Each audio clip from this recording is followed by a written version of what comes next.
All right. Well, we want to welcome every person who is watching here today, whether we're on the Zoom link that we all gather on, or you're on Facebook or YouTube. We cannot stress this enough. Thank you so much for being here today for this important conversation on boosting our body's natural immune system in times such as these, which we believe is critically important. This is an aspect of course, we believe in the power of God, but we also need to do our part here naturally to enhance and experience that power in our lives. So we thank you for being here today. One thing we always like doing in the comments, just letting us know where you're tuning in from. It just blesses us to see where this broadcast is going, who all is partaking. And it allows you to see just other members of the body of Christ that you're connecting with during this time. I want to draw your attention to this upcoming Sunday night. We are going to have Dr. Craig Keener with us for a special USCAL video roundtable. So Dr. Craig Keener will be with us on this upcoming Sunday night to discuss spirit hermeneutics and discuss how charismatics should faithfully interpret the scriptures. And so, when it comes to proper biblical interpretation these days, interpreting the scripture in context, you definitely want to be here for that so that we can be those who rightly divide the word of truth. There are 3 ways to join this conversation. You can watch on Zoom. So the link to Zoom is on the uscal.us website. And the passcode is slightly different from the one for those who are watching Zoom. Right now, the passcode is, as you see there, 2021. The link is on our website that you all could watch if you want to watch on Zoom. You can also watch live on Facebook right where you are, or on YouTube. So go ahead and just kind of set some reminders. There will be some other emails and reminders that go out. So make sure that you bookmark that. The other thing that we want to bring your attention to coming up next month is the USCAL Master Builders Conference that will be also in person this year in Dallas, Texas. So you can also visit the USCAL website. The banner for the Master Builders Conference is right there on the front screen. You can click that, or you can go to icalleaders.com and find out how you can be a part of this conference with International Coalition of Apostolic Leaders. So that's all that I have today. And so I send it back to you, Bishop Joe. Okay. All right. Excellent. And we're going to have a great conversation with Dr. Craig. He's one of my New Testament scholarly heroes. Dr. Michael Brown introduced him to me, and he probably has the greatest commentary in the book of Acts in the history of the church. He has a cultural background Bible. He's the IVP cultural commentary, how to understand the different passages of the Bible, primary passages through its historical context. And he's just a wonderful Pentecostal. There's not that many scholars at his level who are also Pentecostal, full-blown Pentecostals. He was actually originally in an Assembly of God seminary. And one of my concerns and one of his concerns is a lot of the topical preaching it may have great skill and exhortation, but it definitely seems to diminish the author's original intent, take scripture out of context. So it affects hermeneutics, or the science of biblical interpretation affects either positively or negatively our preaching. So if we understand how to interpret the Bible, also because he says spirit hermeneutics as a Pentecostal, he's also taken into consideration the insight of the Holy Spirit, not just the historical, grammatical context, linguistics, and etc. As a Pentecostal, how do we preach with power, but also with accuracy? So this is something you don't want to miss. It's going to be informal, dialogical, and I would suggest your church and your key leaders, especially, and people that you're raising up as preachers of the gospel, tune in at 7:00. All right. So a lot has been going on related to concerns about health. All of us have lost people in the last 2 years because of either the COVID virus or some other health-related thing. And statistically, very few people have died solely from COVID, probably no more than 15,000. I'd be surprised if it was a lot more than that. Most of the people who died of COVID, the so-called 700,000 deaths, had a precondition that it was exacerbated perhaps by COVID, but if they didn't have that precondition, then they wouldn't have died of COVID. And today I'm going to interview Dr. Michael Brown for a few minutes and then have Dr. Freddie Bishie. And the reason why I wanted myself and Michael Brown to start this off was because I wanted you to hear testimony from non-scientists as to the benefits of changing your diet or having a healthy lifestyle. I started studying a lot on health and nutrition when I was about 21. I actually started taking probiotics, using enzymes with all my meals, and tried to do food combinations based on my readings of books like Back to Eden and other books that were just amazing books. But I didn't eat right. I ate all sorts of different things, and I was a seafood addict. Whatever I saw, I'd eat. I would eat pints of cheese. What do you call the cheese? Ricotta cheese. As part Italian, I love my cheese. Have a lot of pizza. I could eat a whole pie myself. I would eat a whole gallon of ice cream myself. Even though I knew a lot about nutrition, but I said to myself, when I'm about 40, I'm going to change my diet. I just always try to project what my life's going to be like. And sure enough, when I was 41, I hit a wall. I started gaining a lot of weight.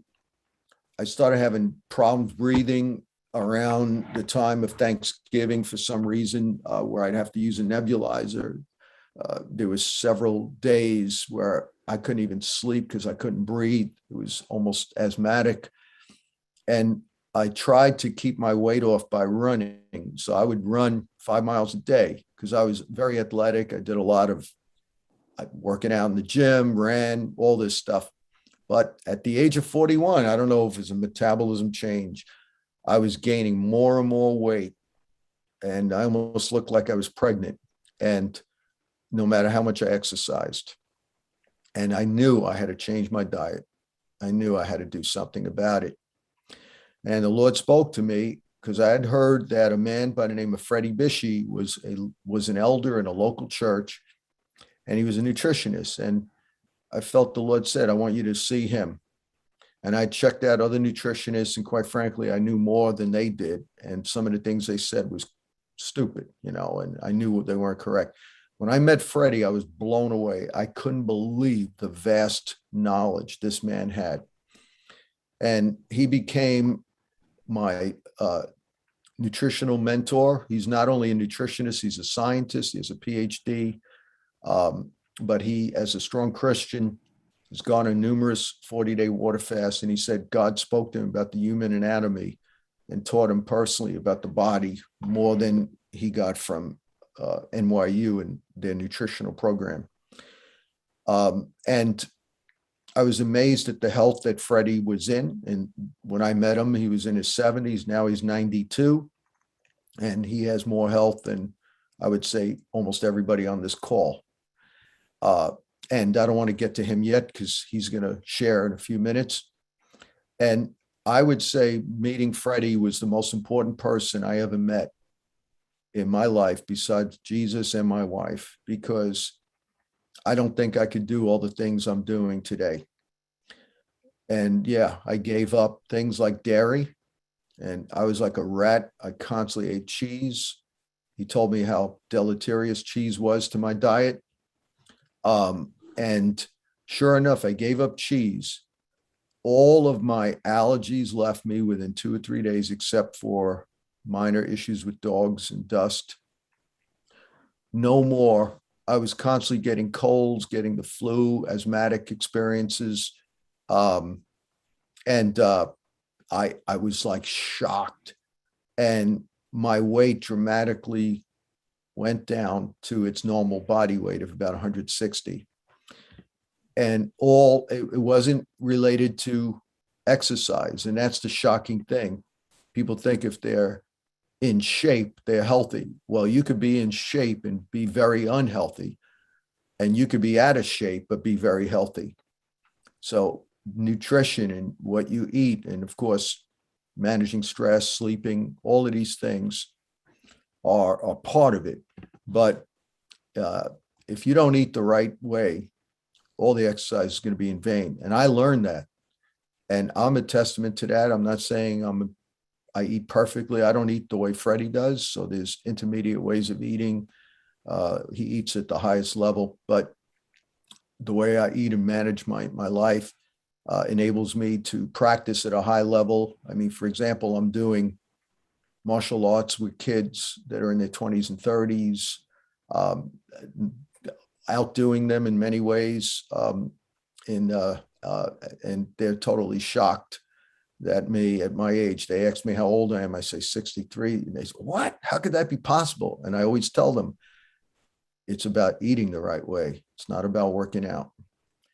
And so I would say that my ongoing relationship with Freddie has been the most important relationship I've had. And he one of my best friends and sincere man of God. I just want to give a brief testimony.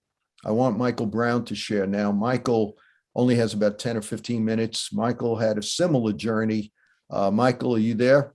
Yeah, I'm here. All good. Michael, when I first met you, well, put it this way, you're only half the man you used to be. And I don't know what your story is exactly. I know you told me your testimony once, but when I saw you in San Diego in the first conference of USCAL, we called it Future in partnership with Skyline Church and Jim Garlow, I was shocked. I saw what you looked like, and I thought, oh my God, Michael, what happened? You look great. Not that you didn't look good before, but tell us your story. Yeah, so I was a lifelong chocoholic, and I was a heavy drug user before I got saved. At the age of 16, I was shooting heroin and doing everything you could do, and God set me free instantly when He did set me free. But getting free from chocolate and other food addictions was much harder. So you get away with it for a while, and I was also a pizzaholic. When I taught at Christ for the Nations, I had a branch on Long Island from 83 to 87. I taught there full time. And about 2 miles from us was a fabulous pizzeria on the island, but unbelievable. And we estimated that I had 3,000 slices of pizza there in a 4-year period. And they were giant. And of course, the cheese and all of that. So it's just lifelong unhealthy eating habits, not so much a glutton, but just unhealthy eating. I used to have Oreos for breakfast as a boy. So as you get older, things start to catch up with you. And even though I'm almost 6'3" and could get away with being heavy, maybe a little bit more than someone else, that's just outwardly. The fact is you're developing all kinds of serious health problems. My wife, Nancy, read a lot about nutrition. And I'd say, yeah, but they change. And one guy says this, one guy says that. So I was willfully ignorant. And I started to think, I've often preached about the final end, the final trajectory, where your life takes you in terms of moral issues. And I said, okay, where is it taking me in terms of food issues? Where is this going to go? And how am I going to end living like this? So I was 2014. I was working out actively with some friends, but I was 275 pounds, almost 6'3", 275 pounds. And I realized, okay, nothing is working. Whatever I do, don't have sweets for a month, or cut back on this, or no fried foods, or it's not really making any difference. I would have several headaches a week, which I didn't connect to diet. I was just too ignorant to. I was tired all the time. And here I am traveling around the world preaching, thinking, I don't know how long I can keep this pace up. Constant lower back pain. My blood pressure was high. It was as high as 149 over 103. And my wife, Nancy, was saying, look, you can't play with this. The way you live, the way you push, you can't play with this. And every time she's ever issued a dire warning about something or someone in all of our decades together, she's always been right without fail. And I'm thinking, okay, you're playing with fire here. She was praying desperately for God to change my heart. My problem was I was a food wimp. So I would literally preach to hostile, potentially violent crowds overseas without hesitation, literally risk my life without hesitation. But if you gave me some new food to try, I was like a total wimp. I was a coward when it came to that. So the foods I needed to eat, I never ate. A little salad every day, but otherwise unhealthy. Always, chocolate multiple times a day, pizza, pasta, whatever I get, burgers, that kind of thing. And the good foods I needed, I didn't like. I didn't want to try. I hardly ever ate fruit. So she was praying desperately. I really started to cry out to God in 2014. Something has to change. And I felt, even though no one accused me of this, I felt I'm a bad witness being overweight, because my whole life in God is very disciplined, but it certainly doesn't look disciplined in terms of my diet. So I sat down with Nancy August 23rd of 2014, and I said, my plan is not working. I realized I have to do something radically different. In the months immediately after that, I had to go to travel all over the States, but then go to Hungary, then go to India, then go to Malaysia, I think one other international trip. But I knew I had to make a change. So she said, nothing passes through your lips without my permission. You only eat what I give you to eat. And she had studied Dr. Joel Furman's teachings about food, nutritarian principles that he came up with. You can have a little grilled meat here and there, but it's heavily vegan, heavily plant-based. And Furman says he's not pro or against vaccine, but he said if you are eating an ideal diet and at your ideal weight, that's 1,000 times more effective than any vaccine in terms of health and immunity. I used to get colds all the time. My immune system was really weak. And he emphasizes G-bombs, greens, beans, onions, mushrooms, berries, seeds. So that next day, I started to eat only what Nancy gave me to eat.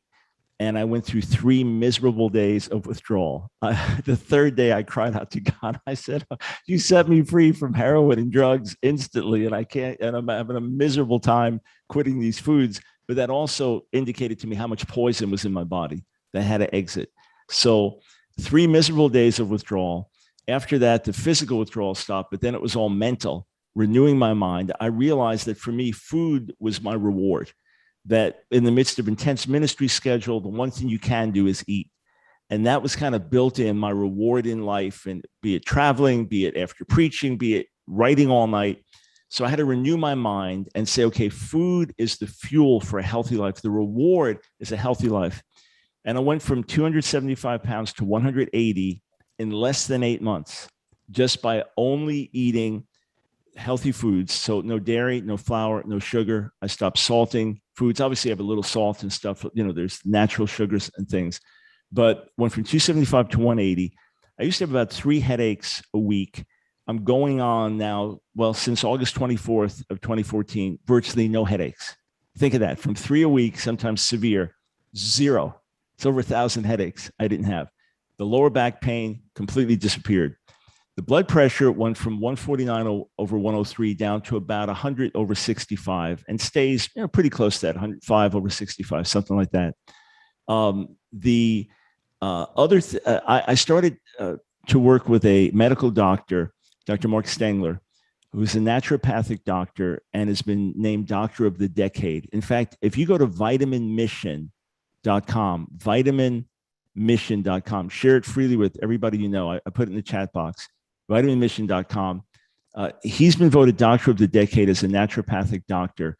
And his health supplements, we've now partnered together where folks that use his supplements get a discount using our code. Then he donates to our ministry. He began doing my blood work for me. He would do a nutrition test and blood work. When I'm done, and I've done 4 straight years with him now, I get a 35-page breakdown, 35 pages with it doesn't just tell you cholesterol, but this breakdown, this breakdown, this breakdown. Some of the items, as he's gone through it with me, he has been laughing out loud, saying, if any doctor saw this, they would think that you're taking illegal black market supplements to get these levels. He told me that some functions, kidney functions, other things. He said, you're at the optimum level for a man in his 20s. There's one category where if you look at the upper limit of health, I'm like way over that in one category. Energy level changed dramatically. Immune system boosted dramatically. The rare time I ever get a cold, it's a quarter of what it used to be. It's there for a couple of days and gone. It's just the differences are dramatic. I work out with a WWE wrestler, this beast of a guy, an incredible cardio shape. We work out together. I can push with guys if I'm really pushing hard, push with guys in their 20s. It's utterly remarkable. And the key for me, being a very addictive type of personality, whatever I do is not enough. I'm always doing more and pushing harder. I learned that's part of my personality to deal with. I'm an all or nothing kind of guy. And if I had the ability to deviate, once in a year or once in 6 months, and I didn't get sick doing it and so on, that would be fine. But for me, I'm all or nothing at all. The key for me has been no exceptions ever. That's been the key for me because of my type of personality. So it's not an option. In other words, when guys would pick me up from the airport, old friends, and they'd see the change in my life, their first question was always, how often do you cheat? And my answer was, how often do you cheat on your wife? For me, the big thing is if I could find a reason to splurge today, then I could find a reason to splurge another day. It's a birthday, it's an anniversary, it's traveling here, it's this reason or that. So for me, that's been the key. And here and there may have been something I ate that wasn't perfectly ideal in a certain setting. But otherwise, no exceptions. Chocolate I've never had since then. I have something every day. It tastes like chocolate to me. If you ate it, you think it tastes like beans. But to me, it tastes like chocolate, these bars that Furman makes. I found all these other healthy things. I eat more fruit in a week than I would do easily in an entire year. And every day, the main meal I have is a massive salad. Take a 4-quart bowl and it's filled with salad. It takes about half hour, 45 minutes to eat it. You're never stuffed. If you used to be constipated, I used to be, that disappears. It's just utterly remarkable. And over the years, probably about 3-4 years back, I put on just a little of the weight I had lost, just a little extra raw nuts I was eating and things like that. So I'm the tiniest drop over where I want to be, but everything stayed steady. The vast majority of what I took off has stayed off. And everyone that I've talked to that's messed up over the years, it's always because they don't have the discipline to make exceptions. And when they make one exception, they blow it. It opens their taste buds again, or the good foods don't taste the way they used to. And when I learned, I'll say this last thing, a doctor used to tell me, Mike, your taste buds will crave whatever you feed them. Well, the problem was I would pray, God, help me to like broccoli as much as I like peanut M&Ms, but I didn't do anything about it. I still ate the peanut M&Ms. Nothing changed on its own until, for me, I had to go cold turkey, cut away everything. And here's the thing. If you say, hey, I got no problem with food, well, prove it. Prove you're not addicted. Go without your favorite foods just for a month and see what happens. And Nancy and I wrote a book called Breaking the Stronghold of Food, with both of our stories in there. And for me, the key thing was to start with my weakness, to recognize I'm a real wimp when it comes to this. I'm lacking in discipline here. I'm addicted to bad foods, and to confess it to God and to ask him to give me strength out of my weakness. And I can tell you this, yes, I'm a disciplined person, but I was a total wimp when it came to foods. The fact that I have a book on this, that I was front cover of Charisma with my weight loss story, all of this when the book came out. If God could help me, trust me, he could help anybody. He could help anybody make a life transformation. And it is so amazingly, incredibly worth it. I also found out that I had a condition with an aneurysm in an artery, that if I had been living the way I lived and kept doing it, probably with high blood pressure, the thing would have burst and I could just be dead one day. So literally, I look at this as not just extending my life and giving me many more years, but I don't boast about tomorrow, but giving me many more years to serve God and my family, but probably saving my life by now as well. So It's absolutely the way to live. And when Joe and I started talking, I thought, wow, as long as I've known you, you've been thin, and then started to hear more. I thought, that's it. That's it. So just wanted to share that. Thanks for the opportunity to do so. Wow, amazing, amazing story. And, for those of you who are concerned that you'll lose strength, bodily strength, watch there's a documentary called Game Changer, put on by a UFC champion and Arnold Schwarzenegger. I think Sylvester Stallone has some cameo in there. And believe me, your strength actually increases, your endurance increases when you eat the right way because you have better blood flow, more oxygen goes to the muscles. Your muscles may not be as big because they don't have as many blood gases in them like a balloon, but it doesn't mean you're not as strong. Funny thing is, I was traveling. I don't want to name the city a few months ago, and the guy was looking at equipment in Dick's Sporting Goods, and I said, "Hey, can we check out the weight section?" And he said, oh, "Okay, sure." And I was looking at the dumbbells because I need 45-pound dumbbells because mine only go up to 35. And he said, "What are you going to do with this?" I said, "Oh no, I just need them for curls." He said, "Curls? You could curl this 45-pound dumbbell?" I said, "Yeah, sure, no problem." He said, "Let me try." And he couldn't even get it off. He could hardly get it off the bar. And the guy's like 15 years younger than me. He said, "Let me see what you could do." And I went, do, do, do, do. No problem, 7 or 8 times. And I'm not known for having great muscle mass. But, I could tell you stories in the gym and all that, maxing out machines and all this stuff. So you don't have to worry about athletic capacity. You may not be as huge as you used to be, although you could probably build big muscles if you know how to work it. But the most important thing as we get older, especially, is quality of life and health. And to me, I want Michael Brown around another 40 years ministering. I want to be around. I want to see my great grandkids. I don't care about, I remember I said to Freddie Bishy about muscles a few years ago. He said, "Joe, I'll tell you how to get huge muscles." He said, "Eat meat 4 times a day, eat 7 meals a day with a lot of protein, and work out with heavy weights, and you'll be huge in 2 or 3 months, but you'll die at 70. I said, no, I don't want that. But I want to welcome Dr. Freddie Bishy. And Bishy is my nutritional mentor. And I got his name is Alfred on here. I want to make sure he's on. I don't see him. Okay. Freddie, are you there? Oh, yeah, I see him. Fred, why don't you unmute your phone?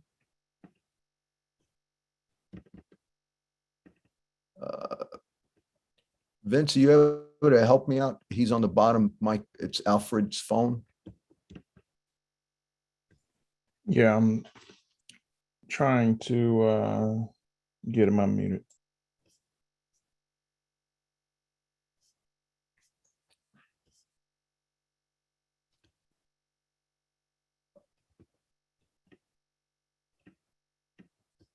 Okay. Freddie, we see you, Freddie. Okay, he looks like. Can you hear me, Fred? Freddie. His audio is connecting, so I hope it's going to be able to connect. So that's what's going on right now. He could from his phone, he can't hear you just yet. Okay, well, worst comes to worst, I'll call him and put him on speakerphone, and we could. I'm going to call him and put him on speakerphone now. Okay. Where there's a will, there's a way.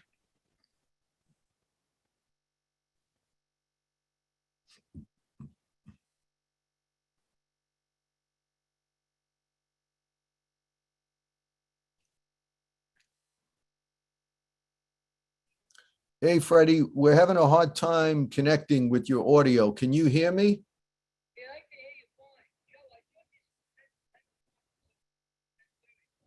No, it goes another half hour.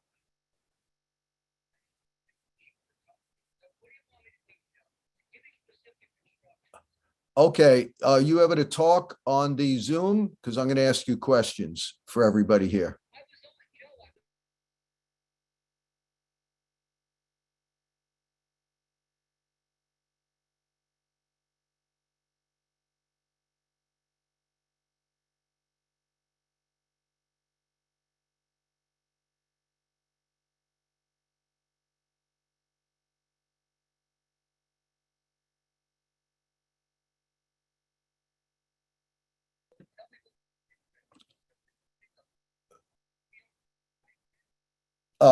No, well, you know what? I'm going to put you on speakerphone. Okay. I'll put you on speakerphone. All right. Hi, Freddie. There's about 50 leaders on right now. And I was telling them about you, and we had some testimonies, as you could probably hear. So Freddie, I just want you to say hi to everybody, make sure that they could hear you through speakerphone. Hi, everybody. I hope everybody's doing well today. I'm happy for the opportunity to try to share some knowledge with people that they might benefit from. Okay, good. Vince, did you hear Freddie well? Yep, we're good to go. Okay, good. Excellent. So Freddie, before we get into anything, could you just tell us a brief snapshot of your story? How did you get into nutritional health? Why and how? Well, I've been a clinical nutritionist now for close to 60 years, and I've had 2 careers in my life, but science has always been my passion. And years ago, and to a degree still today, we've been introduced to an abstract science in relationship to health, which really was more about money than it was about having people understand that this body that we have been given, it was a miraculous biological organism that was created for us to have tremendous health and to really, have problems in our health. So many people go 20, 30 years without even having a cold that live a clean diet. So I've constantly studied, tried to increase my knowledge, my ability to help other people. And it's not an easy trip, of course. There's a major psychological component to hunger that people, when they get into a processed food diet, they become addicted to the very foods that are creating disease like diabetes and heart disease and arthritis and autoimmune disease. The body is very capable, when it's properly cared for, by eating a plant-based diet, and especially if they apply fasting and things like that, which is only in the last 5 years people are becoming aware of the miraculous therapeutic benefits of fasting. So I've been constantly, treating people over the years, and I've probably seen 25,000 people at least. I had my own show, Eat You Ever Health, with Dr. Fred Bishop, who won the Nobel Award for Best Health Series. I always had controversial people come on so we could have healthy debates. And, we have the ability to achieve spectacular health. And unfortunately, a lot of the information, the confusion people are being exposed today, especially in social media, they don't know who to believe and what to follow. They don't know whether to believe a ketogenic diet, a macrobiotic diet, a high protein diet. There's so much confusion. And it always sounds very convincing. They bring up double-blind studies. And sometimes these different programs, they do work to one degree or another. Of course, there is a common denominator. And the common denominator is when you leave out the processed foods, food and don't overeat, and some other issues. But every species of animal on Earth has a species-specific diet. If you look, no matter what animal you're looking at, say if you look at a tiger or a lion, or you look at a rabbit or a cow or a deer, they have a species-specific diet. And those kind of animals are instinctual. They automatically gravitate their own species-specific diet. But we are superior beings. We are uppercase animals. We're able to apply reasoning and logic, and that's why we're able to create so many discoveries and come up with so many different inventions, why we were able to go to the moon. An animal could never do that. But that could be part of a problem too, because once you get caught up in that trap where the processed food has an influence on your hypothalamus gland, your reasoning and logic becomes part of the problem, unless somebody really opens your mind to what's really going on, and you realize that the ailment you have is probably being caused by what you're doing and how you're thinking. All chronic disease is remedial. Every chronic disease, it might sound outlandish. I don't know how people are going to really look at that, but all chronic disease is remedial. In other words, if you go to the right type of a diet, if you go to a plant-based diet and you drink enough water, you get enough rest, you're breathing clean air, get enough water, get enough rest, and you're getting all your calories from a clean diet, your body will go through this remedial process, will start to heal you. And that biological healing sometimes is confusing to people, and it's not fully understood. It's like a parallel road to somebody that comes off drugs. When somebody comes off drugs, they don't feel good. It doesn't mean the drug was good for them. If you give them a little bit of that drug when they're going through withdrawal, they're going to immediately feel better. But that's not a good thing. It's the same thing that when a person that has a chronic disease or even some acute diseases, when they go into the right lifestyle, they go through a period where they don't feel good. They could get weak. That's because they've given up all the stimulating substances they've been ingesting. And we don't look. Did you want to say something, Joe? No. We had to mute somebody. Go ahead. So there's a lot, we are not big cats. We don't look like lions, tigers, or any big cats. We are not. Our physiology has not been designed or created to eat a lot of animal protein. We're not carnivores. We are designed to eat. We are designed to eat a plant-based diet. We have adapted to being able to ingest some animal protein over a period of many years, a long time, and we can still be healthy if we eat in a plant-based diet. But it's very misleading because we all know somebody that lifts weights and works out with weights and wants to build a massive physique, and they eat 5 or 6 meals a day, and they're eating a lot of animal protein, and they look very cut up and ripped, and they're burning off their body fat. That's not a healthy condition that enables us to live a very, very long time.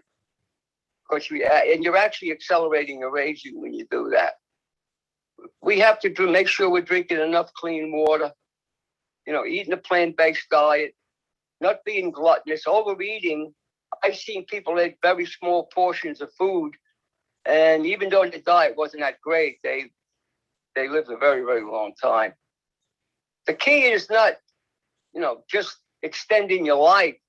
Many people live extended lives in poor condition in nursing homes. The key is to have a high quality life into a very, very advanced stage. In other words, you'll be able to function just like everybody else, 70, 80, and into your 90s. Wow. It's pretty amazing. How old are you, Freddie, and what kind of condition are you in? I'll be 92 the day after tomorrow, and I feel I'm just the same. I have an injury. I was supposed to participate in an ultra endurance event out on the West Coast. It was a 2,000-mile ultra endurance event that I had accomplished in 30 days, but I got an injury, and it's been kind of hard for me to help myself with it. But otherwise, I feel excellent. I have no problems with anything. I feel just as good as I ever did. And before I got this injury, I was able to push my grandson in a bicycle carriage 15 miles running through the hills and everything. So I'm kind of annoyed with myself that I try to rush the process of what I was doing and injure myself. So, but I'll be able to resolve it. I just have to find maybe a good chiropractor. And I had a hyperbaric chamber. I had to get rid of it. If I could get into the hyperbaric chamber, which I will, I should be able to remedy the problem. But So- I'm 90. I'm 92 years old. I feel good, and feel good as I ever did. My mind is sharp, despite the fact I've had 4 brain concussions. I don't see anything. I remember all of my schooling and my studies, and so at this point, who knows? Something could happen tomorrow, but So this is the way to go. And we will. If you do this, you very rarely ever get an infection. You're not creating internal environment for a virus to proliferate. You're not creating the fermentation that enables the internal biological terrain of the human body to have some weakness where a virus can, cling to a weaker cell and hijack a cell and utilize the cell to proliferate.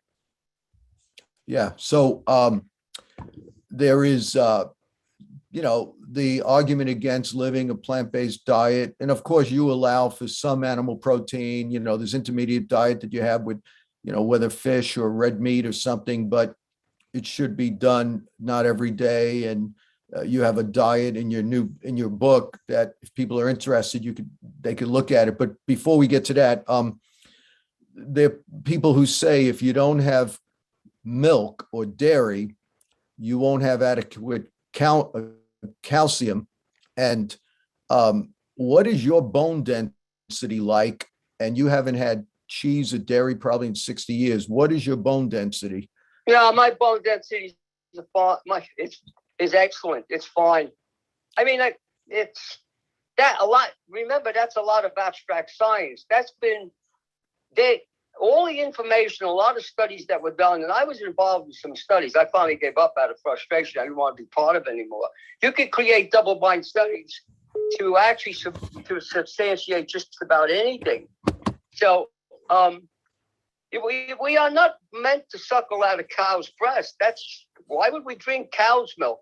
You can, but cow's milk, first of all, it's too high. Even whey protein, a lot of it is the most growth promoting protein powder, but that's not a good idea because that's the reason why we're developing so many people getting cancer, because they're eating very growth promoting diets. They're eating a lot of toxic food. Otto Warburg was a brilliant German scientist that Hitler kept alive many, many years ago. He won a Nobel Peace Prize twice. He said cancer was caused by fermentative non-oxidative respiration. That means it can thrive without oxygen. And that's caused by when the body on a cellular level, when you're eating a bad diet, you're eating late at night, some people are not cleaning out their, not moving to go to the bathroom well. They start to use, they don't have a lot of energy. Their body's not generating a lot of energy naturally. So they start using stimulants. They start drinking coffee, or they get into all kinds of things that make them feel better almost immediately and give them a clarity of mind. That's why a lot of people get into recreational drugs, because they're unhappy with their lives, emotionally, psychologically, and physically. And they start experimenting with drugs, and they get this momentary rush or high, and they become addicted to it. As soon as they stop, they lapse back into withdrawal. They lapse back into their own emotional, psychological, physical pain. So a lot of this is all about money. There are so many people that change their lifestyle, go into a detox, let their body go through this process where they feel uncomfortable. They have symptoms. They could even run a low-grade fever, break out in rashes because your skin is one of the largest elimination organs in your body. Once they have somebody guide them through it, they get through it. I mean, people have miraculous recoveries. I mean, if I told you some of the things I've seen people recover from, you would think I'm making it up. You wouldn't believe it. Now, of course, not everybody. Some people, there are people that don't recover. If that was the case, then we would live forever in this body. But, you know, God meant us to have health in this body too. Not only just in the new body He's going to give us. This body is designed to be healthy. We are supposed to be healthy in this body to live to a ripe old age. But the thing is, we have to, I think it's more about, you know, submission and obedience to get us through that process where we become addicted to the very foods that are making us sick. And, you know, it's fasting. I was fat. What really got me into this type of thinking is that when I was a young fella, I was very disenchanted about a lot of things. And one of them was about what happened to me. I was a dyslexic, and I didn't believe in God, that's for sure, because I thought He dealt me a bad hand. But so I was very fortunate that somebody spoke to me about that, witnessed to me that during the Korean War. In fact, the guy was a boxing coach. And it made me, kind of got my attention. I started to take a look at scripture, and I got fascinated by, I think there was about 72 places, if I remember correctly, which spoke about fasting and prayer. And that was the beginning of a fabulous journey for me, because I was always a person that, because I was a dyslexic when I was a kid, I had very poor self-esteem. So I had to always overcompensate. No matter what I did, I was never really satisfied with what I did. So I always took it to extremes. So when I started fasting and praying, first I started fasting without praying. Is it okay if I speak this way, Joe? Yeah, go ahead. So at first I started fasting, and I figured I wasn't going to pray, that it wasn't going to make any difference. So as I got into fasting and did some shorter fasts and built it up, I did some 15, I don't remember, I did like 15-day fasts and everything. Then I got fascinated by the what it said in the scripture. And I started to feel what I thought was intuition about how I should take this journey. Then I decided to do some longer fasting. Then I guess I was trying to see what was going to happen, and kind of see if God was going to follow up in what I thought He was supposed to do. So then I decided to go on a long fast, and my intention was to just keep going and to monitor my vital signs. So, and I decided to incorporate prayer into my fasting, which I did. And I noticed an immediate change with what was happening when I incorporated prayer. And I thought I was really, I thought I was going to find out that there was no truth in it, to be perfectly honest with you.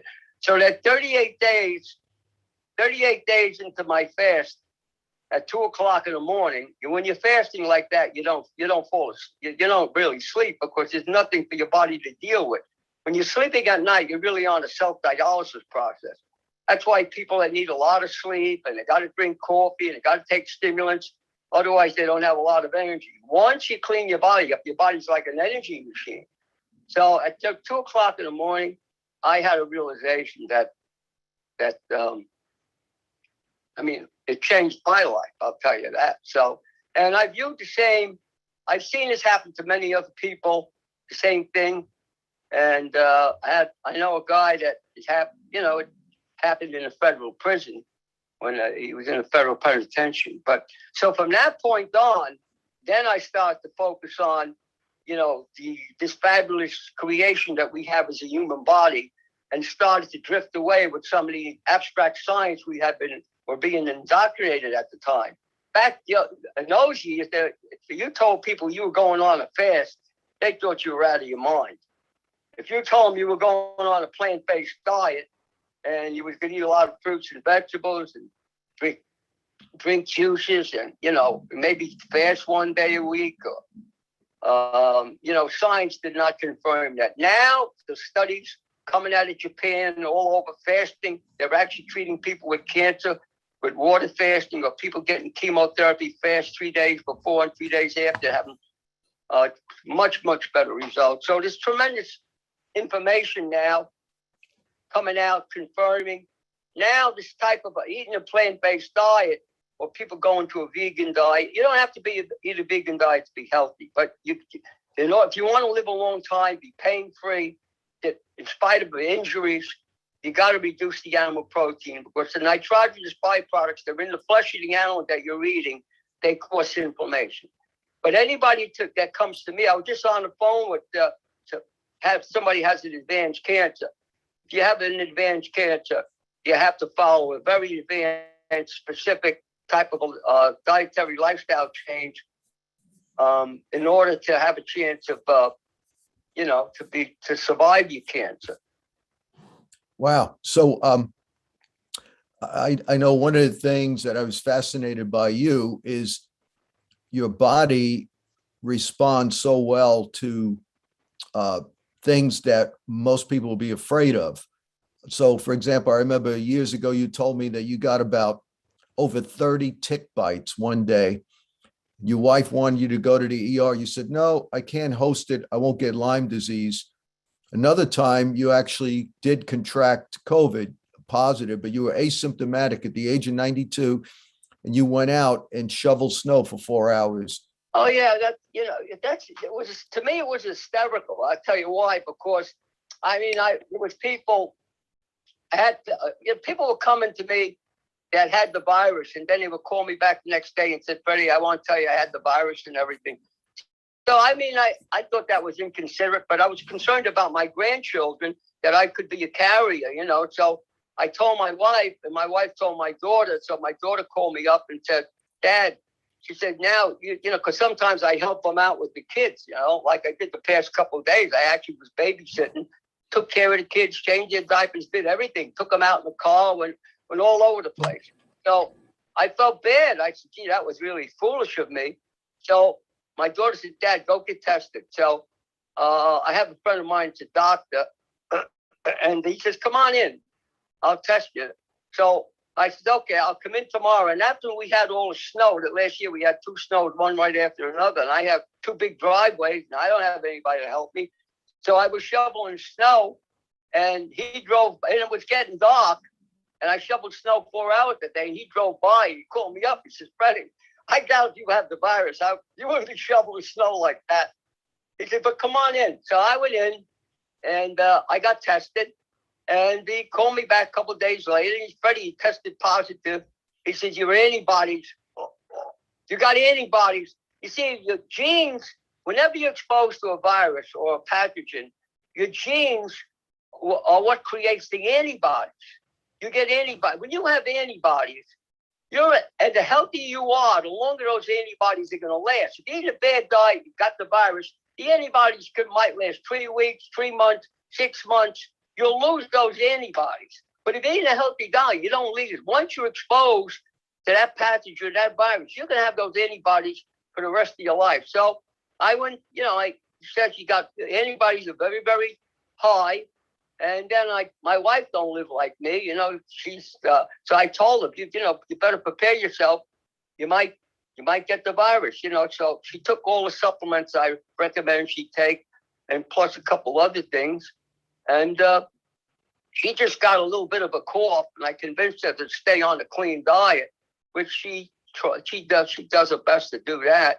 So, I never had a symptom. So my friend, the doctor, he said, well, Freddie, he says, that's amazing. It shows you how well the human body can work. So I didn't have a symptom. Yeah. I've been exposed.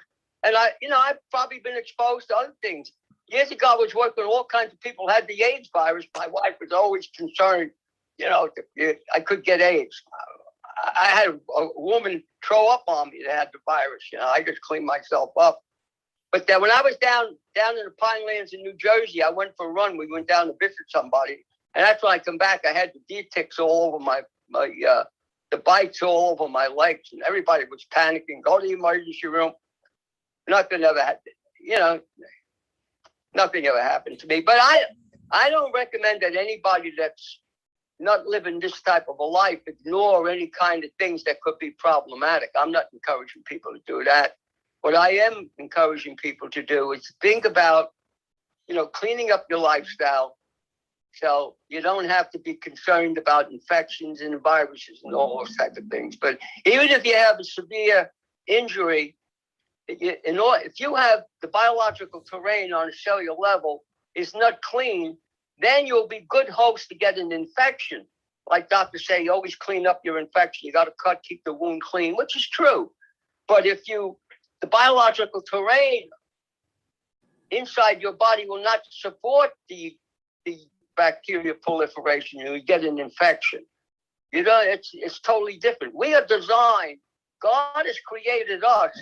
The body is a miraculous biological organism. It's self-supporting, it's self-healing. It can do unbelievable things, but it also has specific physiological needs to be optimal. If you don't do that, then the body could fail us. We could have problems. That's why today in this country we have the most sophisticated science in the whole world. We happen to be one of the sickest countries in the whole world, and it shouldn't be that way. Of course, it's an economic thing.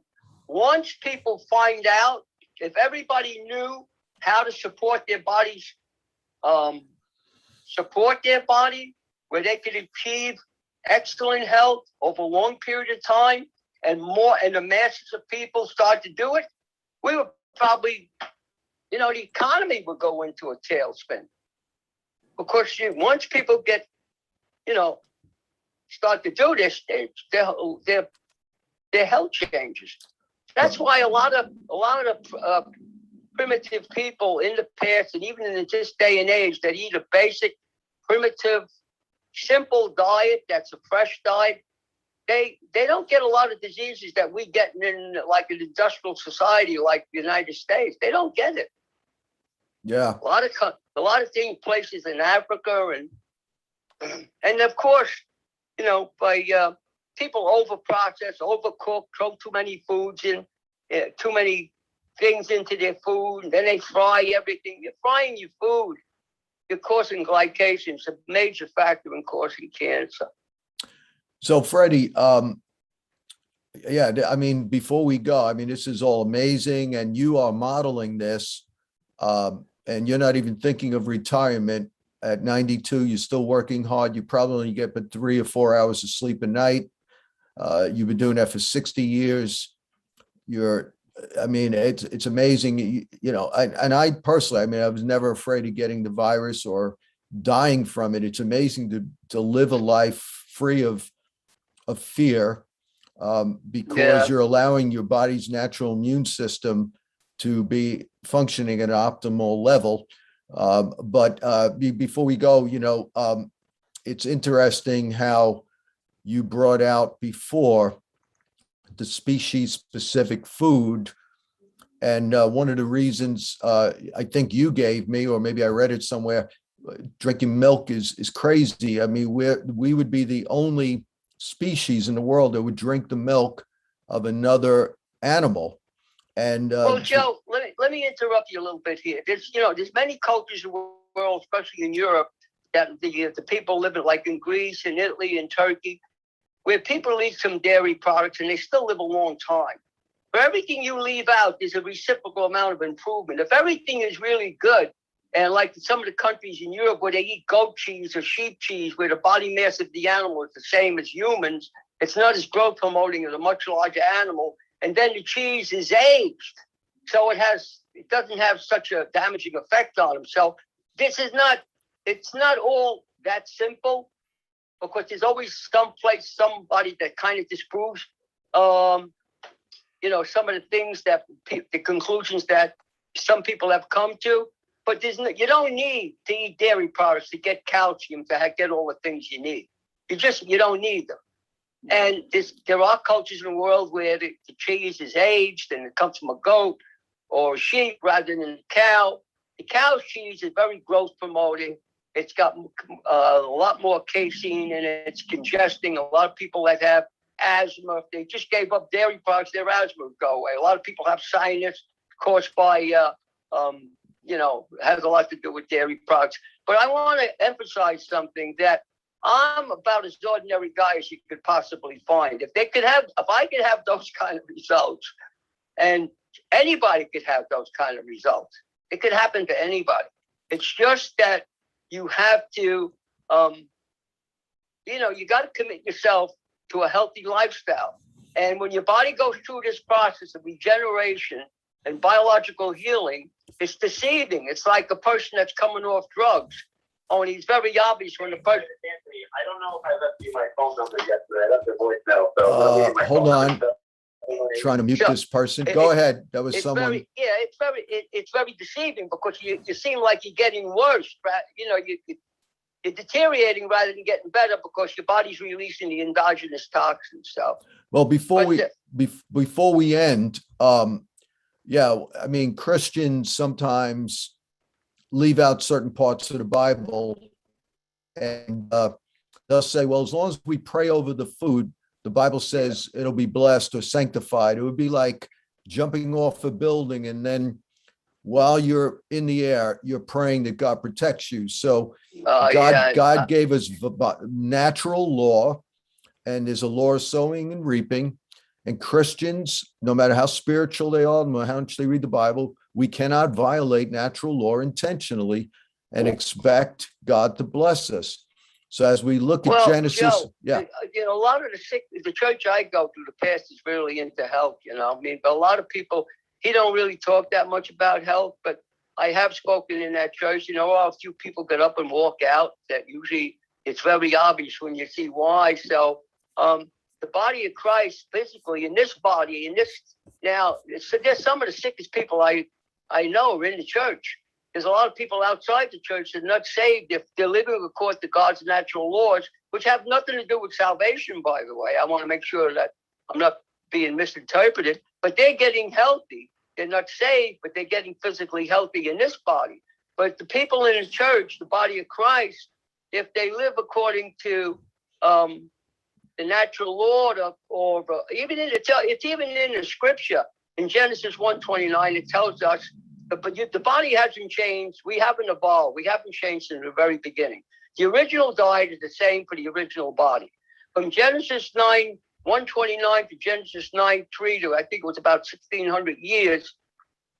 Then God released meat, and from Genesis 9:3 to the time of Ruth, probably roughly, get a quick guess, was about 2,000 years. Lifespan, according to the Bible, went way down 35, 40 years. So, one of the things that changed my mind about the science I learned in school was my faith in that I found out by practicing what the scriptures, and of course I did other research too, studied biblical history and got a better understanding of the relationship to the Old Testament to the New Testament. I thought I understood that. I didn't really understand it as well as I should have. So, to me, a lot of the changes I make and a lot of things I do with people are not what I learned in school. I actually seen what worked with people that came to me that were very sick and applied this concept. And I kept changing, upgrading the concept as time went along. And of course, you can't get people to go to radical changes. So I try to meet people where they're at and start. For everything you leave out, there's a reciprocal amount of improvement. Then people become convinced that they are being helped and things are changing. I just spoke to a woman yesterday. Her mother had irreversible cancer, and her tumors are starting to shrink. They're starting to go down. It's pretty amazing. The body is. It's really. I'm still amazed at this point in my life. Wow. Well, as we end it, I want to recommend your book.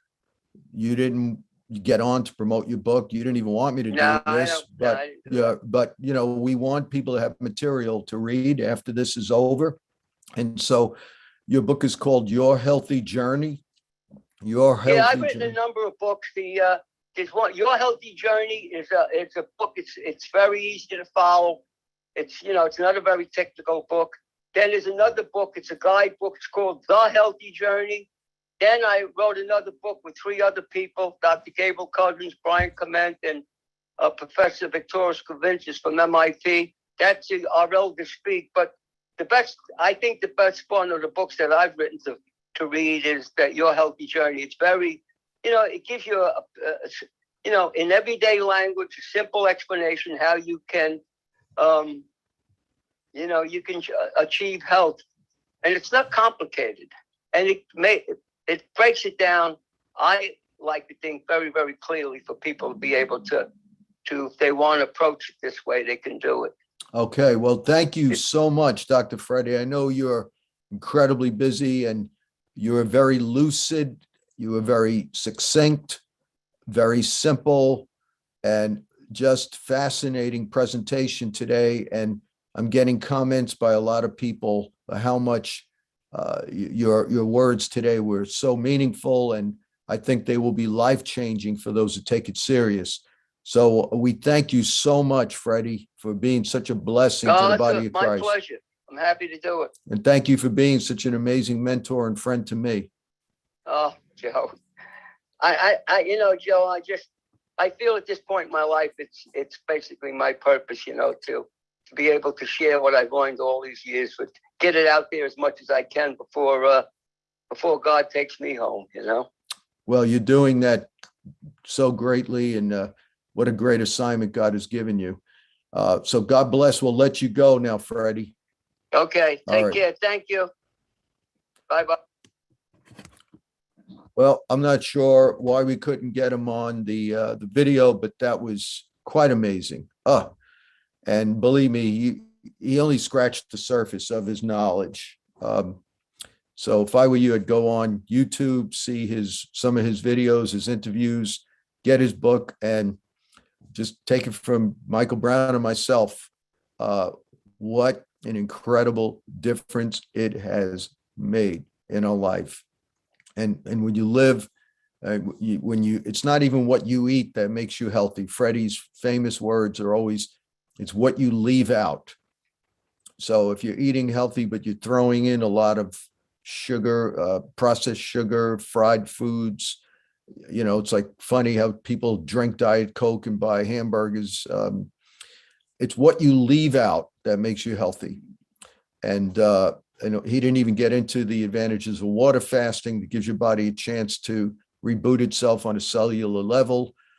Trying to fast 24 to 36 hours on water once a week is a good start.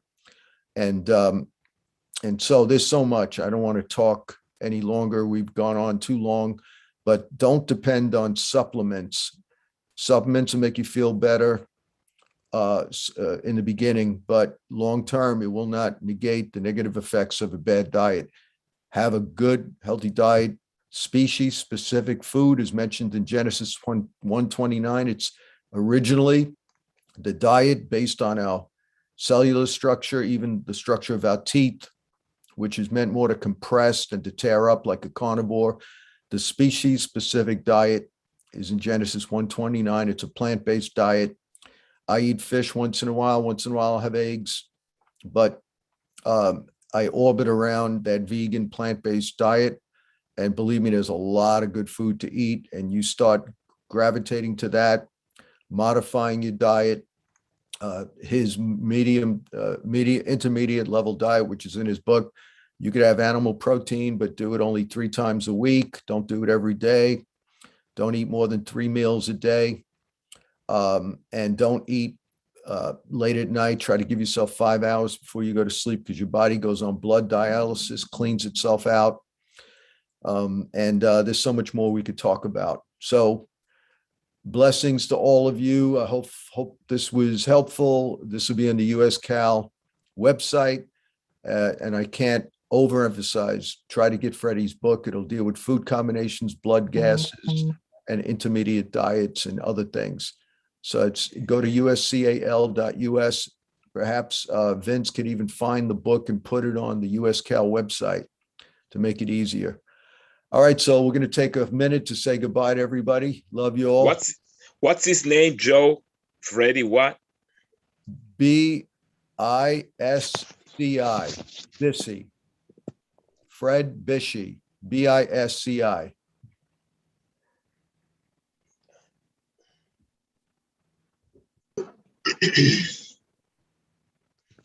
He was great. Fantastic. Yep. Yeah, very good. Thank you, Joe. Bishop. Thank you. Thank you so much. That was Another really great good. meeting. That was excellent, Bishop. Excellent. Excellent. Yeah, I mean, he's not a proponent of the vaccination, but he will tell you, you eat a healthy lifestyle, even if you're afraid of negative effects, you can still undo that with eating the right way. And even maybe a 3-day water fast, he would possibly say, I don't know,